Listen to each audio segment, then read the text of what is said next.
오늘 우리가 함께 묵상할 하나님 말씀은 로마서 1장 16절, 17절의 말씀입니다. 로마서 1장 16절, 17절의 말씀 여러분 앞에 또 파워포인트에 준비되어 있습니다. 우리 모두 한 목소리로 같이 읽도록 하겠습니다. 내가 복음을 부끄러워하지 아니하노니 이 복음은 모든 믿는 자에게 구원을 주시는 하나님의 능력이 됨이라. 첫째는 유대인에게요 또한 헬라인에게로다. 복음에는 하나님의 의가 나타나서 믿음으로 믿음에 이르게 하나니 기록된 바 오직 의인은 믿음으로 말미암아 살리라 함과 같으니라. 아멘.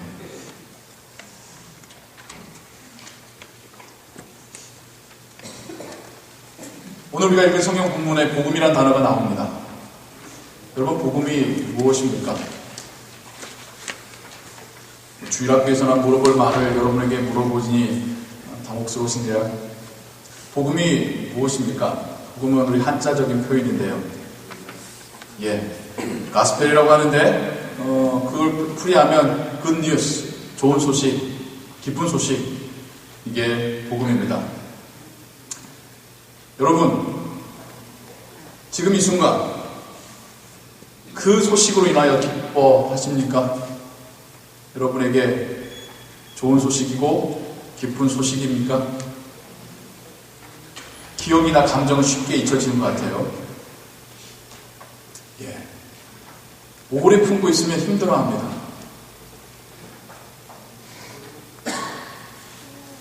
가슴 아픈 일이 있어서 함께 울어주고, 또한 좋은 일이 있어서 함께 기뻐해 줬다 할지라도 어느 정도 조금만 시간이 지나도 쉽게 그 감정은 잊혀져 가곤 합니다. 그냥 주변 사람들이 다 난리가 나서 아파하고 가슴 아파하지만 조금 지나면 이젠 됐지 않아서 이제는 좀 정상적인 삶으로 돌아가야 되지 않을까? 언제까지 그 감정에 매여 있어야 되나?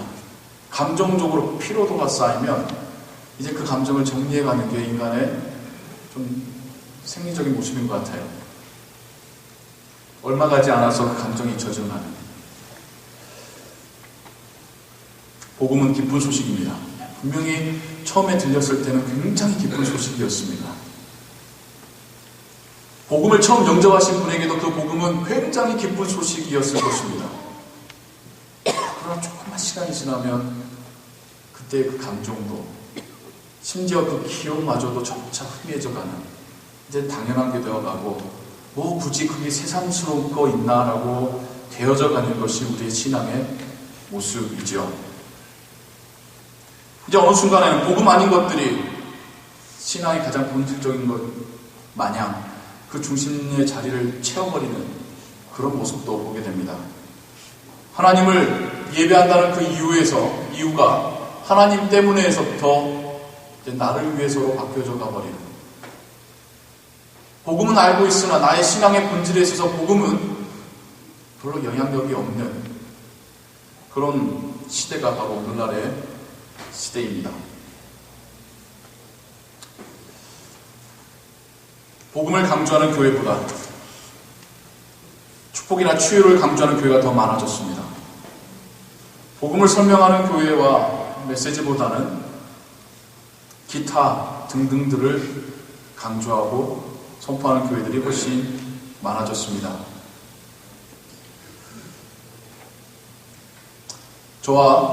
저는 앞으로 여러분들과 함께 이 복음에 대하여서 주제를 가지고 함께 성경의 말씀들을 살펴가고자 합니다. 가장 중요한 것은 도대체 이 복음은 뭔가에 대한 이야기겠죠. 복음 자체, 이 단어 자체에 대하여서 오늘은 여러분과 함께 묵상해 보기를 원해서 준비했는데요. 복음이라는 단어의 그 성경 가운데 나와 있는 단어는 유앙겔리온이라고 하는 그리스어입니다. 알린다, 뉴스, 노티스, 그런 의미인데요. 복음이 그 단어가 원래는 성경에 있는 단어가 아니라는 거 여러분 아세요? 원래는 이게 구약 성경에 있는 단어가 아닙니다. 무슨 말인가 하니 이 유앙겔리온이라는 단어가 쓰여졌던 상황들은 굉장히 특별한 상황 속에서만 이 단어들이 쓰여졌습니다. 그게 어떤 상황이냐면 군사적인 구원자의 탄생, 황제의 탄생,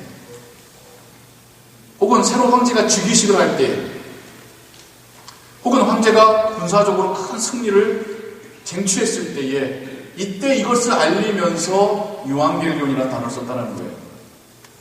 쉽게 말하자면 이 단어는 평민들이 쓸 수 없는 단어였습니다. 아무나 쓸 수 있는 단어가 아니었습니다. 오직 황제의 탄생이나 아주 군사적인 큰 승리를 얻어냈을 때에 내가 기쁜 소식을 알리노라 하면서 썼던 단어가 이 단어입니다. 로마 시대에 유물들을 발견하는 과정 속에서 어떤 비문에는 이런 표현이 있었답니다. 시저, 여러분 알고 계신 로마의 황제죠. 시저 아우구스투스의 복음의 시작.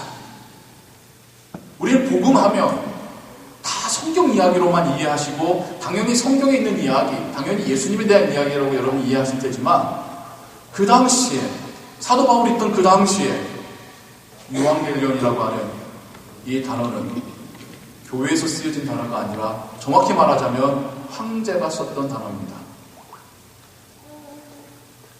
그걸 바울이 지금 가져다 쓰고 있는 거예요. 마치 지금 미국 대통령의 취임사 그거를 교회에서 가져다가 교회의 언어로 지금 다시 사용하고 있는 것과 마찬가지죠. 근데 바울이 이 단어를 황제만이 쓸 수 있고 황제에 관련돼서 쓸 수 있는 이 단어를 예수님에게 관련해서 사용하고 있다는 겁니다. 이건 분명한 어떤 긴장감을 만들어 냈을 것입니다. 아니다 그럴까 사도행전에 보면 그러한 여지를 볼 수 있는 사건이 있습니다. 사도행전 17장 6절 7절을 보시면 사도 바울에 의하여서 복음을 듣게 된 예수님의 가르침을 듣게 된 야손과 그의 형제들이 사람들에게 고소당하는 장면이 나옵니다. 이때 사람들이 그들을 어떤 죄목으로 고소를 했냐면 천하를 어지럽게 하는 이 사람들이라는 말로 고소합니다. 바울이 하면 뭘 했다고 천하를 어지럽게 했단 말일까요? 바울의 가르침에 뭐가 도대체 들어있기 때문에 이 가르침을 받은 사람들이 고소당할 때에 우리 지역을, 우리 가정을 어지럽게 하는 것도 아니고 이 온 천하를 어지럽게 했다는 표현을 사용하고 있는 것일까요? 7절에 보면 그 단서가 있습니다. 다른 임금, 곧 예수. 예수님을 임금으로, 왕으로 표현하고 가르치는 이 가르침들은 황제에게만 써야 될 유앙겔리온이라는 단어를 쓰면서 황제가 왕이 아닌 예수가 왕이라는 가르침을 하고 있었기 때문에 사도 바울이나 그 가르침을 받은 사람들에 대하여서 천하를 어지럽게 하는 황제에게 반역하는 자들이다 라고 하는 죄명으로 고소를 당하게 되는 것이죠. 바울은 예수님에 대한 소식을 유앙겔리온이라는 황제에게 쓰였던 단어를 가지고 사람들에게 가르치면서 이 예수가 진정한 왕이시다. 이 예수가 진정한 구주시다. 이 예수가 진정 온 세상의 주인이시다라는 것을 가르쳤다는 것입니다. 동일한 의미에서 바울은 오늘 우리가 읽은 성경 로마서 1장 16절 시작하는 부분에서 이런 표현을 씁니다. 내가 복음을 부끄러워 아니하노니. 여기서 말하는 복음을 그냥 예수님에 대한 가르침을 그게 아니에요. 내가 황제가 쓰고 황제에서 쓰여졌던 그 단어를 예수님에게 쓰면서 부끄러워하냐는 괜히 샤이하다는 의미가 아닙니다. 주저하지 않겠다는 거죠. 내가 황제가 썼던 그 단어를 오히려 예수님께 진정 이 단어의 주인 되신 예수님께 사용하면서 이걸 말하면서도 주저하지 않겠노라. 그 어디 앞에서도 심지어 왕 앞에서도 내가 이 단어 쓰기를 주저하지 않겠노라. 아주 믿음의 담대한 고백을 하고 있는 것입니다. 사도 바울만이 아닙니다. 복음서를 적었던 사도 마태, 사도 마가, 사도 누가, 사도 요한마저도 모두 예수님에 대한 소식을, 예수님에 대한 굿뉴스를 전하면서 His kingdom, the kingdom of God, 하나님의 나라와 항상 연관시켜서 이야기하고 있습니다. 예수님은 그냥 단지 일개의 괜찮았던 선생님이 아니라 하나님의 나라의 주인이요 진정한 왕이라는 것을 그 당시에 모든 제자들이 그것을 믿고 있었고, 이것이 바로 그들이 말했던 복음의 핵심적인 주제입니다. 황제가 우상이던 시대에 바울과 그의 제자들은, 혹은 주님의 제자들은 예수님을 진정한 왕으로 선언하였듯이, 마찬가지로 온갖 중독과 우상 속에 살고 있는 우리에게도 진정한 주인이요 왕은 오직 예수님 한 분뿐이실 것입니다. 그것이 바로 복음으로 살고 있는 사람의 내적인 고백인 것이죠. 이어지는 사도 바울의 고백은 이러합니다. 이 복음은 모든 믿는 자에게 구원을 주시는 하나님의 능력이 됩니다. 첫째는 유대인에게요, 또한 헬라인에게로다. 이것이 우리가 믿는 복음의 또 진정한 의미의 정의이죠. 우리가 구원받았음이 복음이죠. 나는 빼고 저 사람들이 구원받았다고 했을 때는 나에게 기쁜 소식이 될 수는 없겠죠. 내가 구원받았기 때문에 나에게 이 소식은 기쁘고 좋은 소식, 복음이 되는 것입니다. 감옥 안에서 형 집행만을, 그것도 그냥 형이 아니라 사형 집행만을 기다리고 있던 죄수에게 들려오는 석방의 소식, 죄의 용서의 소식, 그냥 감옥을 나가는 뿐만 아니라 그의 신분이 천민에서 왕의 아들로 신분이 바뀐다는 그 소식은 분명 엄청난 소식이요, 깊은 소식이요, 좋은 소식이었을 것입니다. 이것이 또한 놀라운 하나님의 능력일 수 있는 것은 단지 몇 사람만이 아니라 예수님의 그 죽음을, 또한 그 부활을 믿는 모든 자에게, 모두에게 차별 없이 주어진다는 점에서 이것은 하나님의 능력이요, 기쁜 소식입니다. 복음에는 성별이나 나이나 민족의 차별이 없습니다. 온 땅의 모든 민족이 주님을 믿기만 하면, 주님의 왕되심을 믿기만 하면, 그분의 구원하심을 믿기만 하면 이것은 나의 복음이 되는 것입니다. 나의 구원이 되는 것입니다. 오직 한 가지 기준은 믿음이라는 겁니다. 또 어려운 문제죠. 예수님께서 우리를 죽어주신 것은, 우리를 위하여 죽어주신 것은 역사적인 사실입니다. 그분이 온 나라에, 온 세상에 임금이시라는 것은 분명한 영적인 진실입니다. 근데 그게 나의 복음이 되려면, 나에게 효력이 미치려면 내 안에 믿음이 있어야 된다는 것입니다.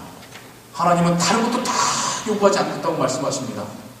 단 하나, 그것을 믿기만 하면, 믿어 입으로 시인하면, 그냥 말로만 말하는 게 아닙니다. 정말 마음 가운데 믿고 그 믿음으로 이야기한다면, 로마 시대에는요, 이걸 이야기한다는 것은 난 죽어도 좋다라는 고백입니다. 그냥 흥얼거리듯이 말하는 것을 이야기하는 게 아닙니다. 나의 모든 것을 걸고 말할 수 있는 그 시인을 할 수 있다고 한다면, 그러면 이 소식은 나에게 복음이 될 것입니다. 다른 것을 믿어도 소용없습니다. 격가지들 많지요. 가장 중요한 것은 예수님의 구원하심입니다. 대속적인 죽음과 부활입니다.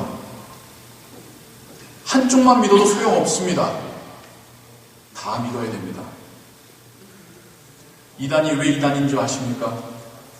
이 복음의 본질인 예수님에 대한 말씀에 있어서 잘못되거나 반쪽만 믿기 때문에 이단인 것입니다. 오늘날 복음 아닌 것들이 복음의 행사를 하고 있는 시대입니다. 오늘날 반쪽짜리 복음을 믿고 있는 사람들이 많습니다. 예수님이 죽었다는 것은 믿지만 부활하셨다는 것을 믿지 못하는 사람도 많습니다. 예수님이 하신 좋은 말씀은 다 알겠지만 그분이 하나님의 아들이라는 것을 믿지 못하는 사람들이 많습니다. 스스로 신자라고 말할지 몰라도 온전한 복음이 아닐 때에는 그의 구원도 온전하지 못할 줄로 압니다. 바울은 이것을 하나님의 능력이라고 고백합니다. 나의 능력, 바울의 능력, 우리 각자의 능력이 아니라 하나님의 능력이라고 이야기합니다. 그러기에 기쁜 소식입니다. 나의 능력이라면 여러분의 능력과 여러분의 어떤 좋은 모습으로 여러분이 구원받았다고 하신다면 여러분이 죄를 짓는 순간 그 구원은 취소됩니다. 안 그렇겠습니까? 내가 잘해서 받은 구원이라고 하면 내가 잘못하면 당연히 취소돼야 되는 거 아니겠습니까? 그런데 이게 하나님의 능력이기에, 하나님의 의로우심이기에 우리에게 허락하신 이 구원이 취소되지 않을 거라는 것이, 그것이 또한 우리에게 기쁜 소식입니다. 우리 신자들에게 딜레마가 있습니다. 이게 풀리지 않는 게 어려운 게 있어요. 주님을 믿기 전에는 죄인이었었습니다.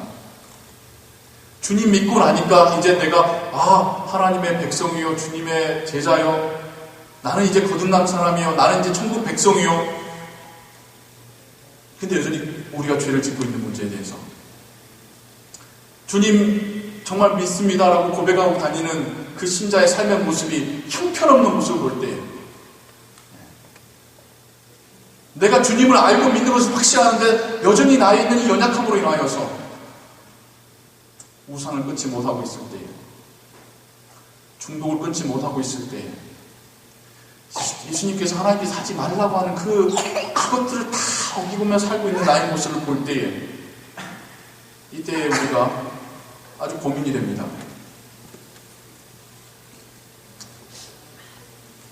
그런데 더 우리가 알고 헷갈리게 하는 것은 하나님의 징벌이 나타나지 않는다는 거예요. 우리 솔직히 말해볼게요. 그러지 않습니까? 여러분 죄 지을 때마다 여러분 하나님 벌 받았다고 한다면 우리 여기 지금 살아남아있을 사람이 어디 있습니까? 우리가 인정하는 것은 우리가 완전하지 않기 때문에 순간순간 죄짓기를 멈추지 않고 있는데, 하나님이 순간순간 그때마다 벌 내리지 않는 게 참 신기해요. 그러다 보니까 점차 어느 순간 하나님이 무서워집니다. 하나님 못 보셨나 보구나. 이건 그냥 넘어가도 되나 보구나. 이 정도는 하나님께서 아주 심각하게 생각하지 않으시나 보구나. 그게 더 발전해가면 하나님이 살아계시고 지금 하나님이 나를 보고 계신다는 그 사실마저도 망각하게 되는 것. 그게 우리의 모습 아닙니까? 아닙니다. 하나님 다 보고 계시고 다 알고 계십니다. 하나님 우리의 회개를 기다리고 계십니다. 하나님은 주님을 영접하지 않은 자의 회개도 기다리시지만 주님을 영접한 이후에도 계속해서 죄를 짓고 있는 우리의 연약한 모습을 보시면서도 우리가 하나님 앞에 회개하며 낮아지기를 원하고 계십니다. 버린 영혼이 아니기에, 포기한 영혼이 아니기에 어떻게든 용서하시고 구원의 길에 이르도록 하나님은 애쓰고 계십니다. 그러면 왜 우리가 부끄러운 삶을 살면서도 이렇게 멀쩡하냐고요? 그게 오래 참으시는 하나님의 사랑입니다. 하나님께서 우리를 구원하신 이후에, 나 때문이 아니라 예수님 때문에 우리를 구원하신 이후에 이거 포기하지 않으시려고 오래 참으시는 하나님의 사랑, 이것이 오늘날 우리가 하여금 여전히 살아있게 하는 것입니다. 이어지는 바울의 가르침은 이러합니다. 복음에는 하나님의 의가 나타나서 믿음으로 믿음에 이르게 하나니 기록된 바 오직 의인은 믿음으로 말미암아 살리라 함과 같으니라. 그 어디도 우리의 역할은 없습니다. 그 어디도 우리의 선한 모습이나 우리가 할 수 있는 것은 없습니다.